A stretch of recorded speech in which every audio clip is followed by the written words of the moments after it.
Good morning, everyone. Welcome to MABA's Sunday morning service. I'd like to talk to you about the Sattipatthana Sutta and the meditation techniques. This series of talks that we've been giving are under the heading of Dharma for Difficult Times. The last few talks that we've heard have helped inform us how to handle difficult times, and we certainly are in some difficult times. I don't know if there have been times like this since I was a very young boy. I mean, we had the Cuba Missile Crisis when I was a kid. We practiced hiding in the hallways of the school because we were certain we were going to be attacked. We've just gone through COVID, and that took a lot of lives. And not only did it take a lot of lives, but there was a dichotomy between the people that knew how to handle COVID in their minds and those that fell into what the Buddha calls the abyss. The Sattipatthana Sutta is contained in the Majjhima Nikaya, specifically at MN 10. It's a part of the Buddha's teachings contained in the Pali Canon, and it's quite old. It's one of the earliest that was put into written form about 200 years after the Buddha died. And as we all know, before that, the transfer of knowledge was from monk to monk, from layperson to layperson, that would recite what they heard the Buddha say. So obviously there are problems at times with what is accurate. What did the Buddha really say?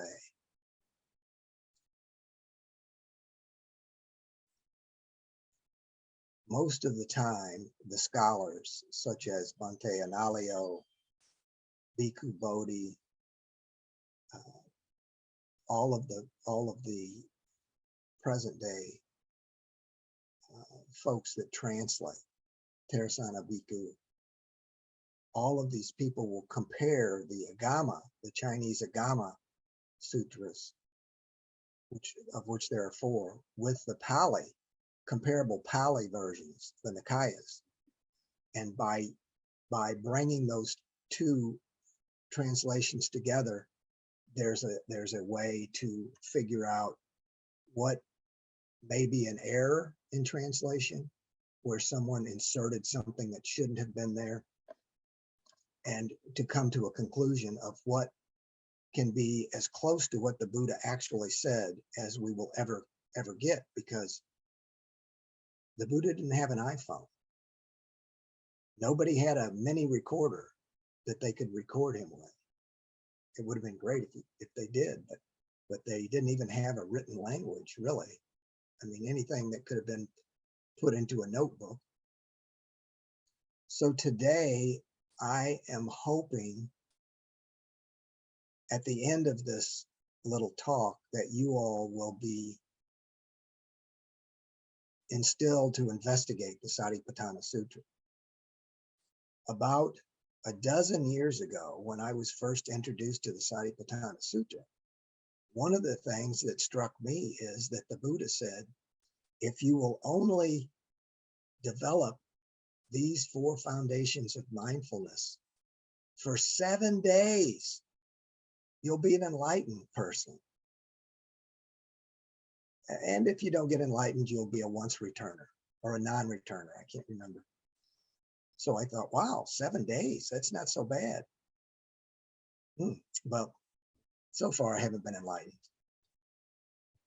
But if I give you a spark to investigate the Sattipatthana Sutra and the writings of Bhikkhu Analayo, who has done a PhD thesis on the Sattipatthana Sutta, who's a monk. I think he now lives at the Insight Meditation Center in Massachusetts, but I'm not exactly sure of that. He's written extensively on the Sattipatthana Sutra, and he also has a manual on meditative techniques. So if today, when we finish, if you have a seed planted that that maybe you should investigate this particular sutta, I'll be very happy.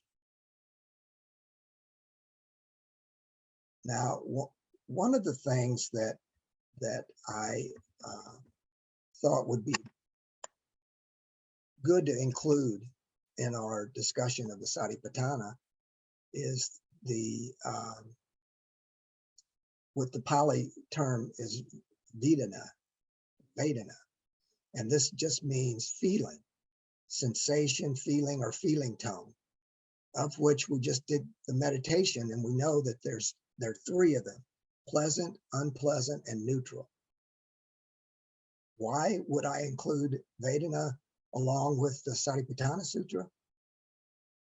Because the importance of feeling and knowing feelings is that it's really the juncture or the junction of dependent arising, where you can actually step in before craving can arise and cut it off.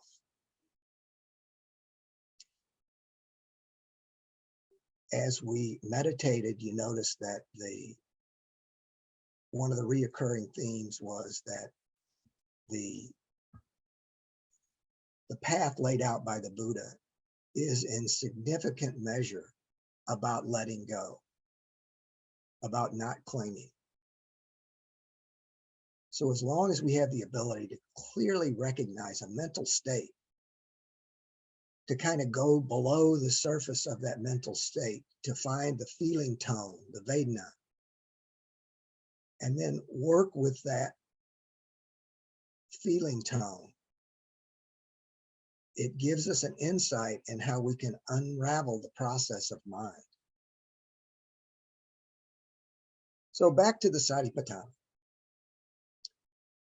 The four foundations of mindfulness is what we commonly understand the translation of the Sattipatthana to be. However, both Bhikkhu Bodhi and Bhikkhu Analayo have broken down the word Sattipatthana from the ancient texts, and they tend to like the translation of the direct path, therefore calling the Sattipatthana Sutta the direct path to realization. But as long as you understand, when somebody refers to the four foundations of mindfulness, they're talking about the Sattipatthana. If they say the direct path to realization, also talking about the Sattipatthana Sutra. In fact, the Buddha says in the very last portion of the Sattipatthana, this is the direct path for the purification of beings, for the overcoming of sorrow and lamentation, for the disappearance of pain and distress, for the attachment of the right method,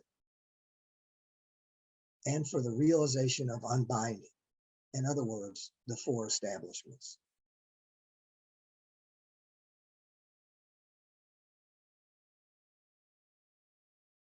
Shifting back to feelings, one of the four Satipatthanas. In the Samyukta Agama, the Buddha uses a powerful metaphor regarding feelings when he says, monastics, it is just as when there's a great rain, there are bubbles on the surface of water, arising and ceasing, one after another. And clear-sighted persons carefully examine, attend to, and analyze them.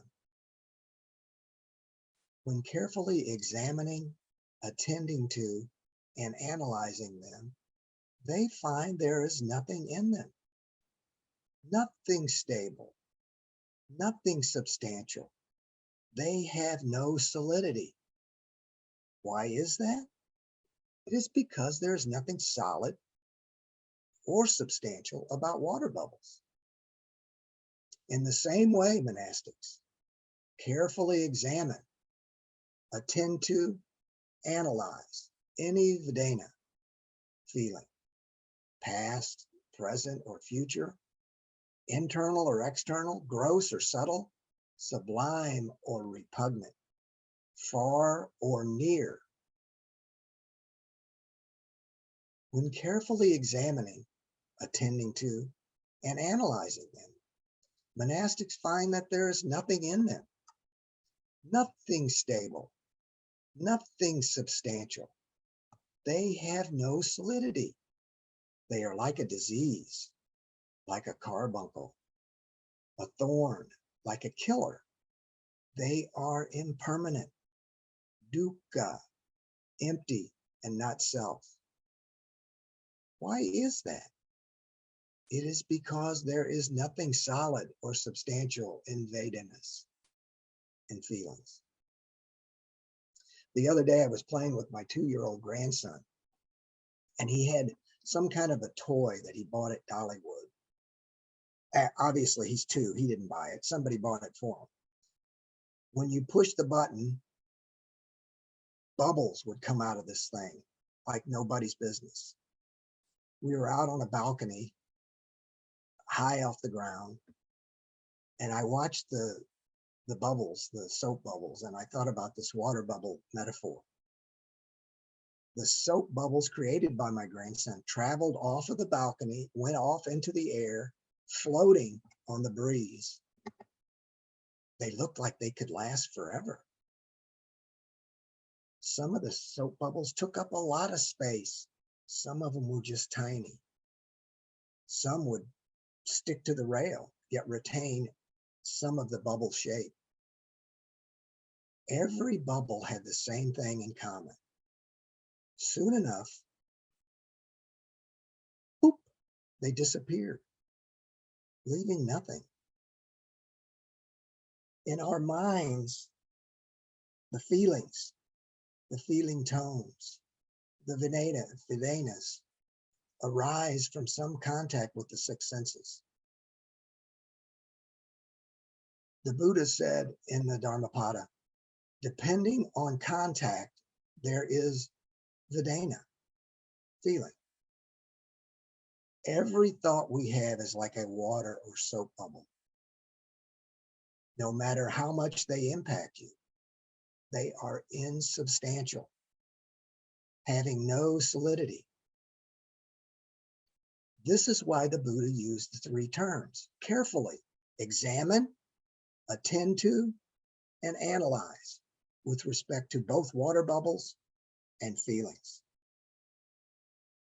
We can use this mental image of a water bubble or a soap bubble at any time that we feel slapped around like a message in a bottle on a stormy sea.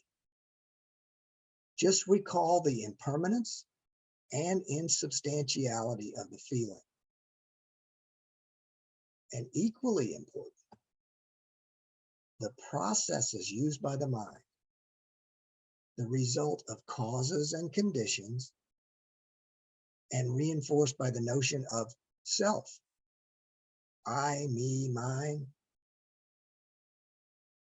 When we can begin to understand how to direct our mindfulness inwardly with a sense of curiosity and investigation, it helps us to see these feelings lack solidity and foundation. There just is no intrinsic nature.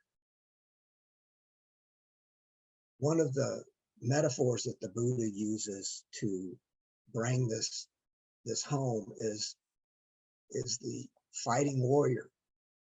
He's fighting in a battle and an arrow pierces his shoulder. At that point, he has 2 choices. He can scream in pain and stand up and get hit by another arrow,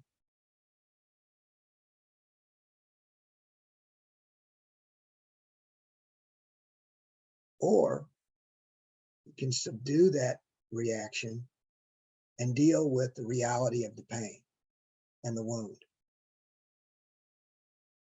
When we have pain or other strong feeling, this Sattipatthana training will teach us how to deal with what comes after the strong emotion. Either a second arrow, which in our case would be following into the abyss, the deep ocean, by getting caught up in the whirlwind of emotion as the mind reacts. It's almost like a downward spiral.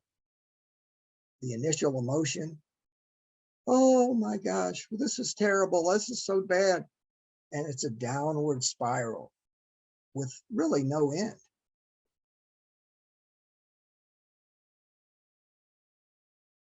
If we can avoid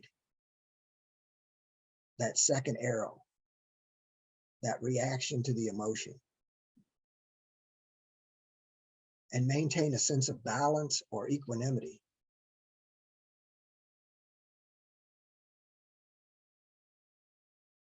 it's so much better for those around us and for our own health. There are numerous studies in the medical literature and the psychological literature that indicate that stress, day on, day out stress, is a significant contributing factor to disease, to mental illness. It's just not good for the body.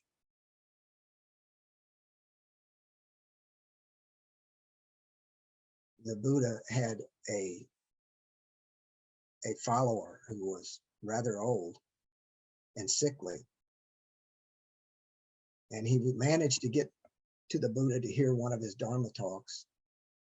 And he approached the Buddha after it was over and thanked him. And he told the Buddha, I would much like to visit you more often for teachings. But as you can see, I'm old and I'm sick. Travel is so hard on me. The Buddha looked him in the eye and he said, you should train like this. Paturo kairu chitta nana puram vivacity. Body being sick, mind need not be sick. So we look at this Sattipatthana meditation and the trainings and techniques as a way to keep the mind from being sick, from being sucked into the abyss, into the vacuum of reaction after reaction. There's a principle in exercise physiology called the SAID principle, which stands for specific adaptation to implied demand. This is primarily applied to muscles and the skeletal system. It deals with how the body adapts to physical exercise. If you lift heavy weights, your muscles will grow correspondingly. If you do impact exercises, such as walking, the bones in your body will be stronger. There's a corollary concept related to the brain, which everyone knows by now, I'm sure. It's called neuroplasticity. This concept means that the brain itself can be trained. Remember the Buddha saying to his aging follower, a member of the Sangha, you should train like this. This is what we're talking about. This neuroplasticity allows the brain to change even late in life through consistent practice. In our case, persistent practice of meditation. When you have these meditative trainings ingrained into your mind, becoming a habitual pattern, It gives you the tool, the ability to refrain from being caught up in the suffering or dropping into the bottomless ocean by way of reactions. We don't become numb. We don't engage in nihilism. We simply accept reality for what it is. The ability to maintain a sense or a return to equanimity under most, if not all, the circumstances that you'll face are the result of this training. I like to use the metaphor of vaccine. Most every one of us have been vaccinated. We get vaccinated against the flu, against COVID-19. They're childhood vaccines. And when you get my age, you get vaccinated against shingles. This practice of vaccination can be equated with body armor, armor against the invasion of viruses. But this practice of mindfulness meditation, these Sattipatthana meditation principles are like armor against the suffering of daily life. It's not going to stop all the stress, but it gives you the tools to keep from falling over the edge.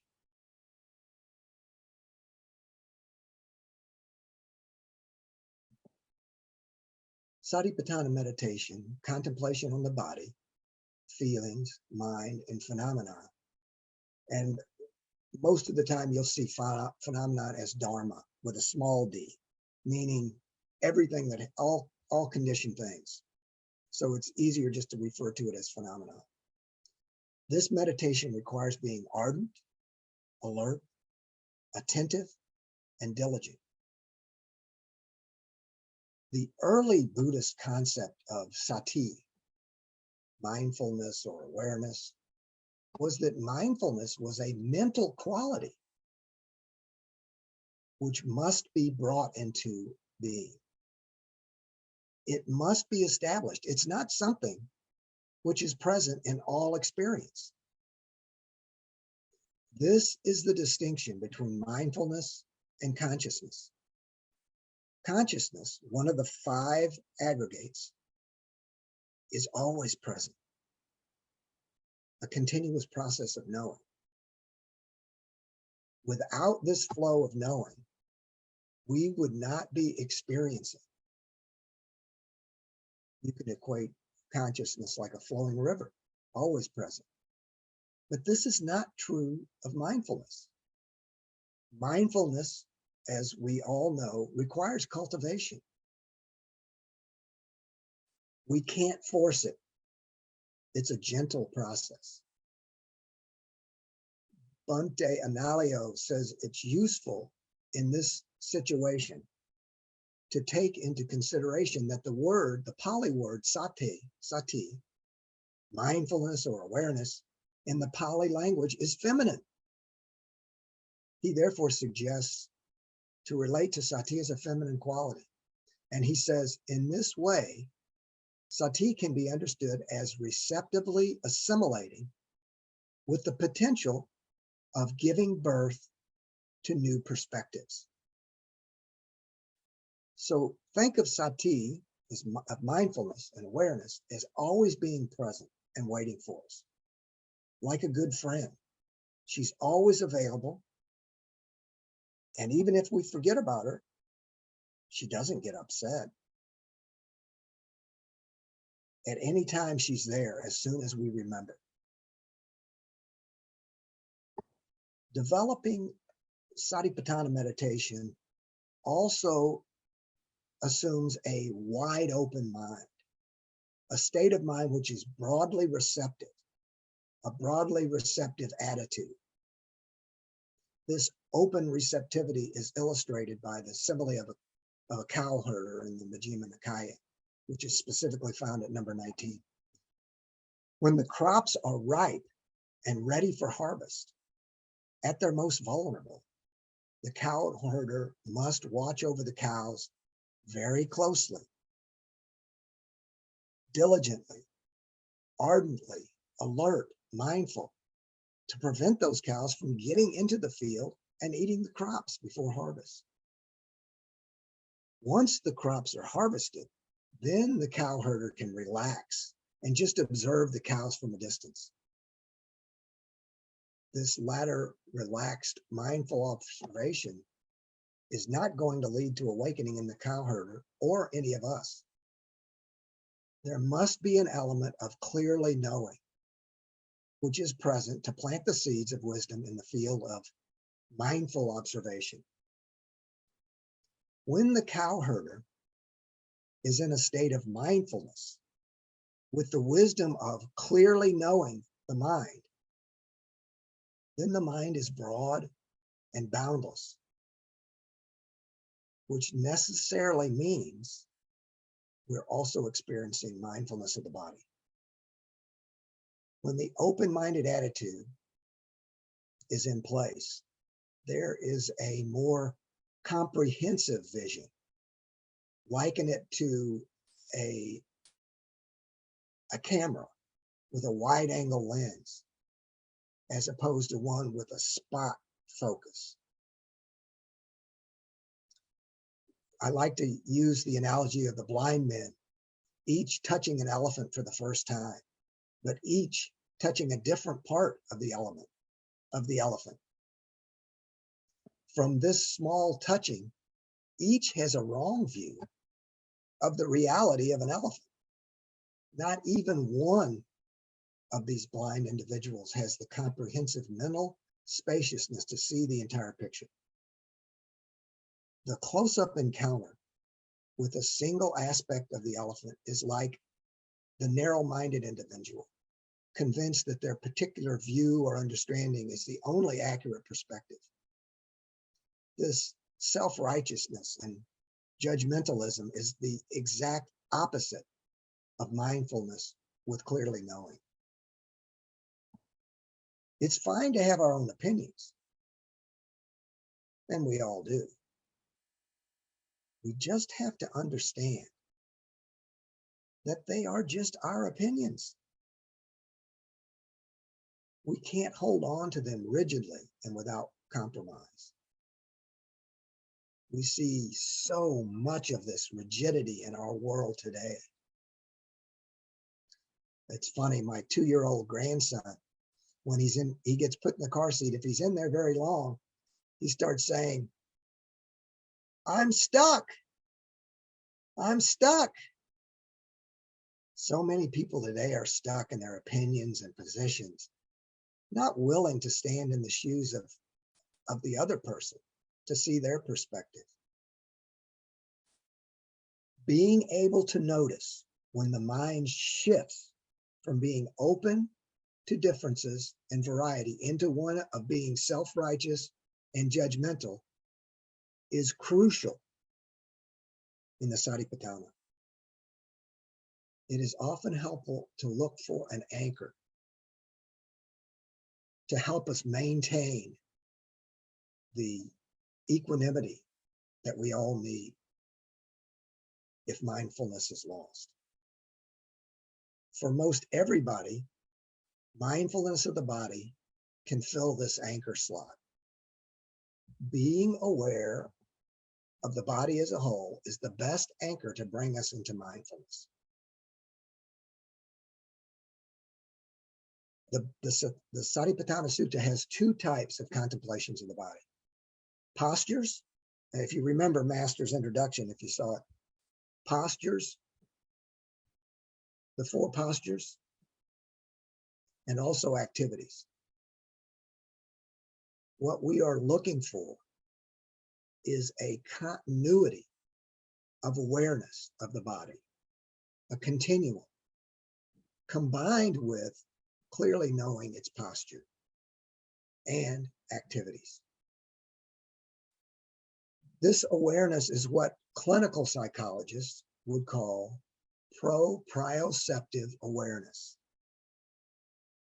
This means the ability of the mind to know the position of the body and its movements. Even if you were to close your eyes right now, you would still know the position of your body using this proprioceptive awareness. It's a felt sense of physical presence. This gives us the sense of here, and mindfulness keeps us in now.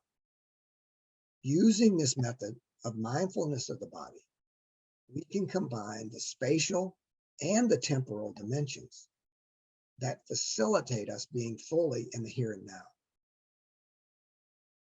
Normally, we wouldn't notice this type of proprioceptive awareness in our daily life unless we suddenly lose our balance. We trip over something.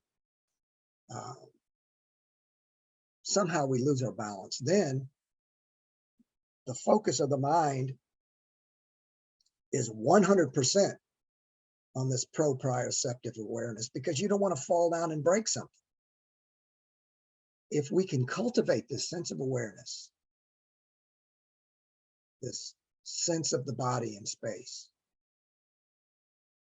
and make it a part of our normal experience, it can run in the background of the mind.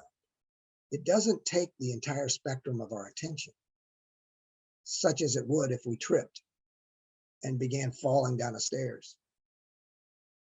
It can give us a sense of being firmly grounded in the body. It can be considered as embodied awareness, which does not need to interfere with any other tasks and activities. This does take some training, as the mind normally is one or the other. Either you focus exclusively in such an emergency situation as a trip, or you tend to ignore it. Just as the Buddha discovered the middle path, we can find a middle ground between these two extremes using this proprioceptive awareness as an aid to maintaining mindfulness of the body. The more we practice this awareness, the more natural it becomes, and the easier it will be to return to the balancing and centering effect of mindfulness of the body. Just like the breath, the body is always there. In fact, these two, the body and the breath, can be used in tandem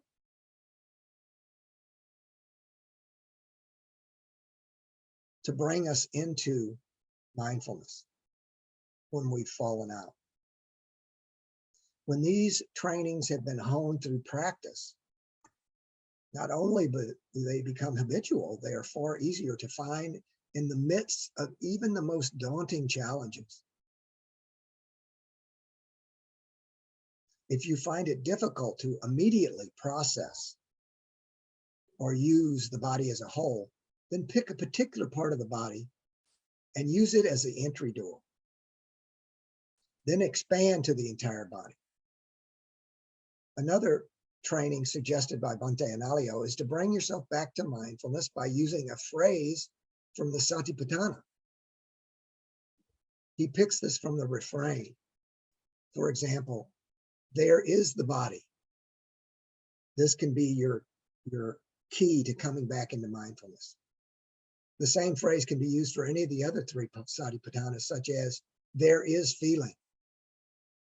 Think of this training as an ability to practice mindfulness with clear comprehension at any time, anywhere, and for any purpose. The advantages of this training are stability and continuity of mindfulness. It's important to understand this practice will extend your formal meditation into everyday life. Eventually, the ability to practice this mindfulness in daily life will reinforce the formal meditation on the cushion. The task is to see out of the 86,400 seconds in a day, how many of those seconds we can be mindful. Maybe someday there'll be an app, like a step counter. Today, you were mindful 43,200 seconds. Congratulations.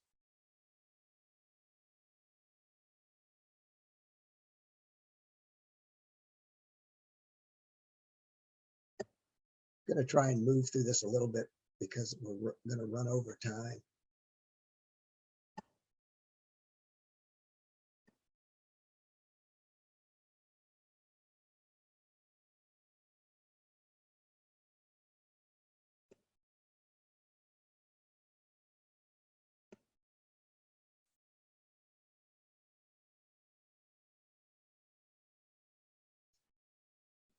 Just to wrap up, it's important to understand that there's an underlying current in the Sattipatthana Sutta.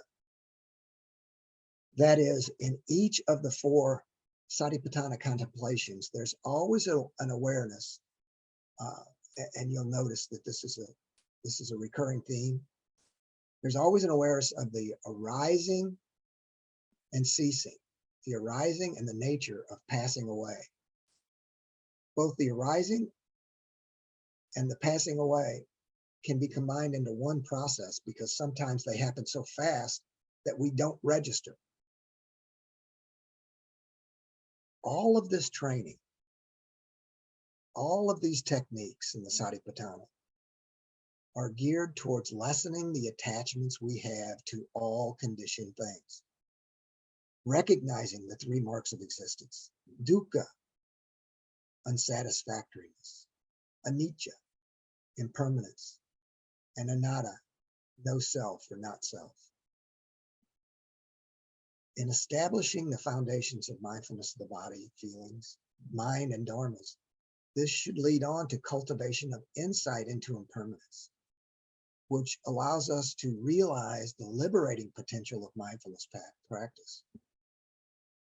Once we establish a balanced mind, we are able to see the arising and passing away as part of a continuum. This realization that without any exception, body, feeling, mental states, dharmas are all changing phenomena, continuously arising and passing. This enables us to let go, in the sense of no longer wanting to hold on to one thing or another. We recognize the empty character of all conditioned things. One last point.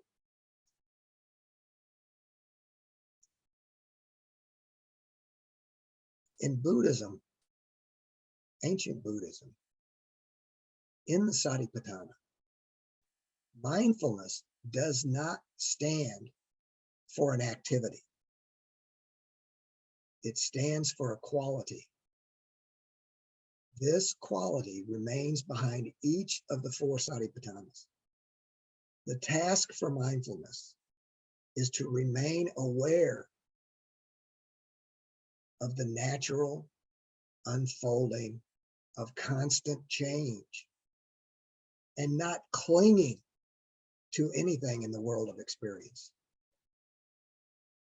A further consideration for actual practice could be keep calmly knowing change. This can be a simple guiding principle for Sattipatthana practice.